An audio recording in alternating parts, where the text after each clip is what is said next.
Hello everyone, it's Kenzie, and today I'm doing a video that I've been wanting to make for a while. So there is a reason behind my channel name, and there's a reason why I have a ton of accommodations.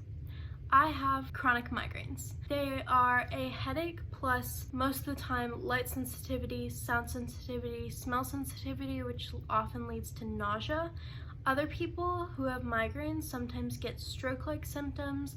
They sometimes can't speak, they can't move one side of their face, that kind of stuff. It can be really scary. In my case, I have a constant migraine, so I have a migraine 24/7. Yes, I have one right now. That is often the question that I get. I get the question, do you have a migraine right now? You don't seem like it. That's because I have had a migraine for almost 3.5 years now, straight. No breaks. No days off, no nothing. So I am in pain constantly. I don't seem like it. I'm good at hiding it, but there are days that I am over it. I am tired of it. I think that I cannot handle it anymore. On those days, I need extra help, and that is where my accommodations come in. The room that I have is about the size of a double. I have this because I have to have a toaster oven, a hot plate, a microwave, a bigger sized fridge, all this stuff so that I can cook on those days. My migraine started when I was 15, almost 16 years old. It was October of 2016, and I was in a lot of pain. I was constantly telling my mom, hey, like my head really hurts, I cannot stand the light. I was wearing sunglasses all the time. This is why also, if you see me on campus with sunglasses constantly, that is why. I carry them everywhere I go because I have an extreme sensitivity to light. I do not wear them all the time, but I wear them a lot of the time, and that is something I'll get into later about the lights. When I first started getting them, I went to a neurologist. The neurologist diagnosed me with a migraine and gave me all of this medication, tried everything. We went through all of this trial and error. I had MRIs, MRVs, MRAs, MRI with contrast. I've had pretty much any scan that you can think of. I swear the number of blood tests is not normal for any human to go through in their lifetime. So I have been tested for absolutely everything that could have caused it, and they have no idea what's causing it.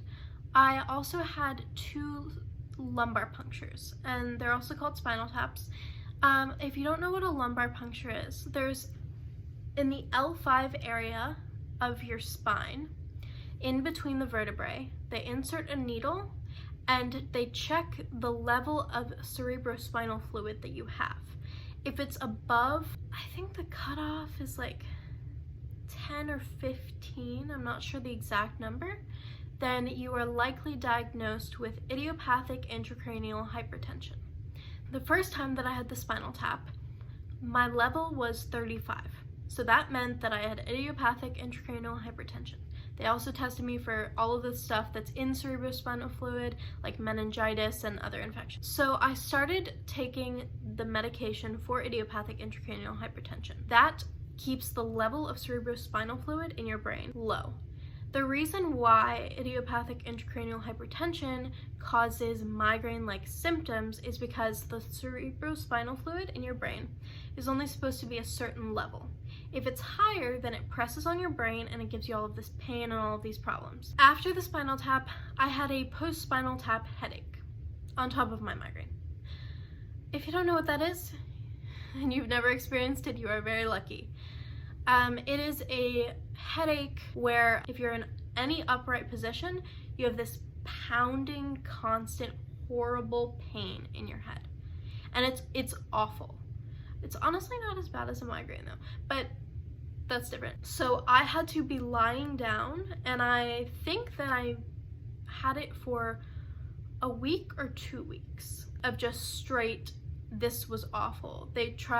We tried caffeine because that really helps. We tried narcotics.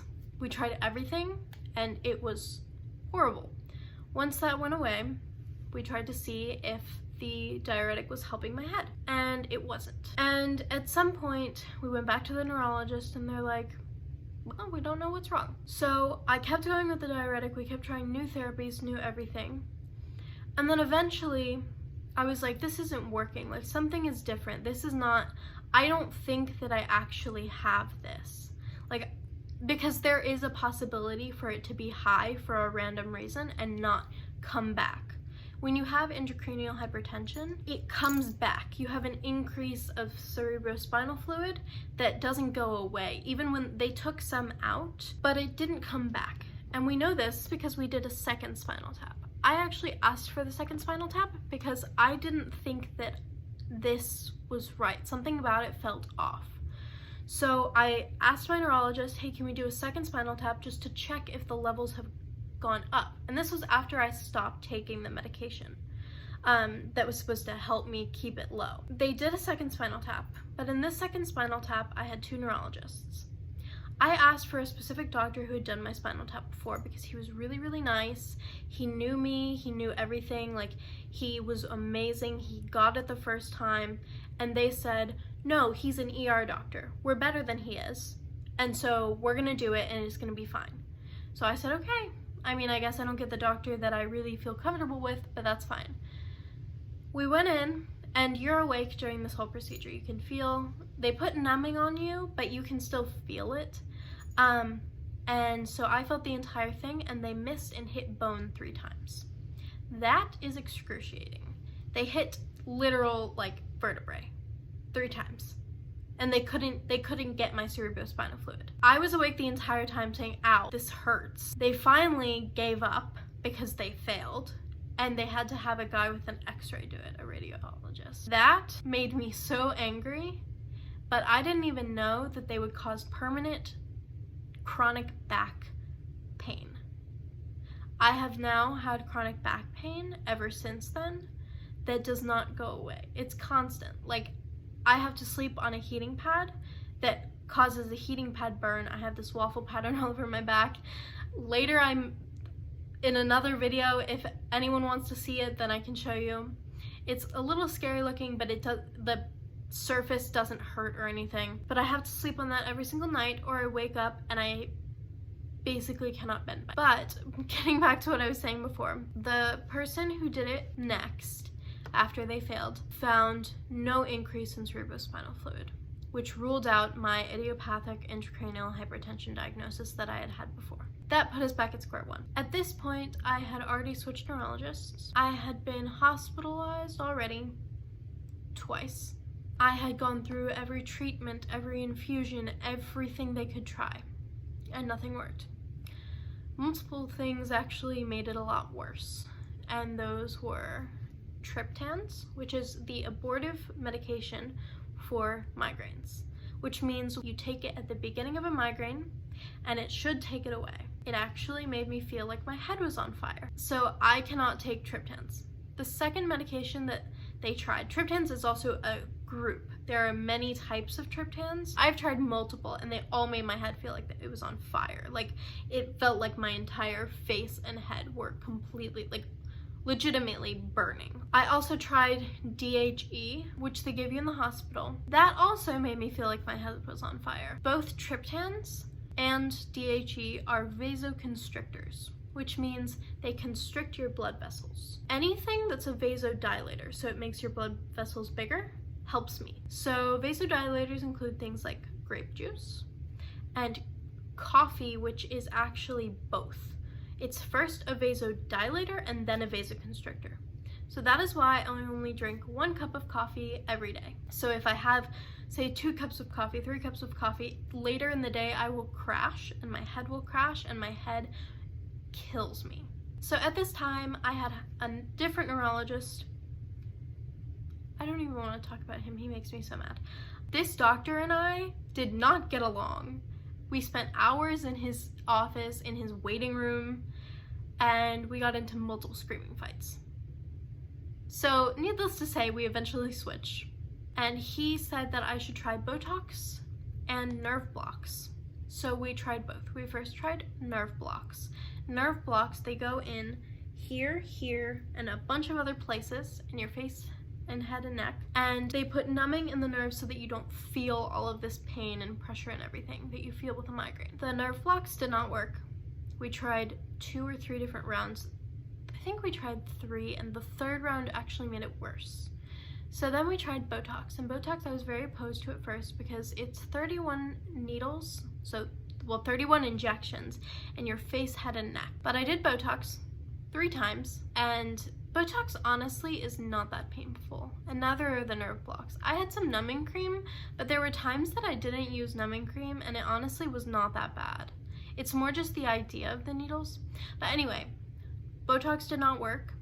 So then I kept begging and begging for him to let me try Amavig, which you've probably seen on commercials. It is the first CRPG blocking mechanism medication that has been approved for migraines. There are 3 of its kind also, not specifically of Amavig. There's Emgality, Amavig, and Ajovy. Amavig did not work, and actually I believe that I had a kind of like a slightly allergic reaction to it, because after I took it, my entire body would itch to an extreme extent. Like, I'm not just talking like a little bug bite itch right there or something like that. I'm talking like it was so bad I was scratching my entire body for an hour straight. Like an hour straight of just scratching, and like there were marks all over my skin because I was so itchy and I could not sleep. I had to take so much Benadryl to just make me sleep it off. And so that's a monthly injection. So you inject yourself with this medication. It's an auto injector, so you do it subcutaneously. It's like an EpiPen if you ever used an EpiPen. And then you press it down and it injects you with all of the medication. So I did this for about a year, and throughout that year I would get episodes of this extreme itching. It was horrible. Like, it was to the point where I was so frustrated that I just started crying. I was like, I cannot handle this. So every time I would do the Amavig, I would have to take Benadryl beforehand to make sure that I was okay, that I wouldn't like have this reaction. But throughout the whole time, it would just happen randomly. It drove me insane. Eventually, I stopped it because it wasn't working, and I switched to Emgality. I'm currently on Emgality. I do it every month. You inject yourself. It slightly works. I think it may decrease the severity until about a week before I'm supposed to do the other injection. Overall, I have tried every type of medication I believe that there is. I don't know if I've tried every single one, but I've tried quite a few, and I've tried one from every single group. So there are beta blockers, there are anti-seizure medications, everything like that I have tried, and I've tried so many from each group. We don't know what's causing my migraines, but we can only try to avoid the triggers of... When I say triggers, a lot of people who talk about their migraines say triggers as in something that triggers their migraine. For me, when I use the word trigger, I use it to describe what triggers a higher pain level. I have to avoid all perfume except for 2 different ones that I can use. That's Velvet Sugar from Bath & Body Works. It's like $10. And Chloe perfume for some reason. But this doesn't just mean that I have to avoid perfume. It means the people around me have to avoid perfume too. Not everyone that I meet avoids perfume, obviously. But like, if my boyfriend wears a different cologne than the one that's okay for my head, I have to have him take a shower. And I know that sounds crazy, that I cannot even handle the smell of perfume or cologne. But like, when he wears the cologne that I can't handle, I cannot get close to him. And same thing goes with soap. Things like shampoo, conditioner, soap, body wash, everything like that, I have to be extremely vigilant with what I use. If I deviate from any of these things, my pain level can skyrocket. I also have to be careful about which lights I am around. The lights in my room have been changed from fluorescent to LED. I cannot handle any fluorescent lights, and when I do handle fluorescent lights, my pain level skyrockets and my vision gets much worse. So this leads me to one of my accommodations, and that is that I have to have every light in all of the classrooms that I have changed from fluorescent to LED, because I cannot read anything when it's fluorescent. It just does not end well for me.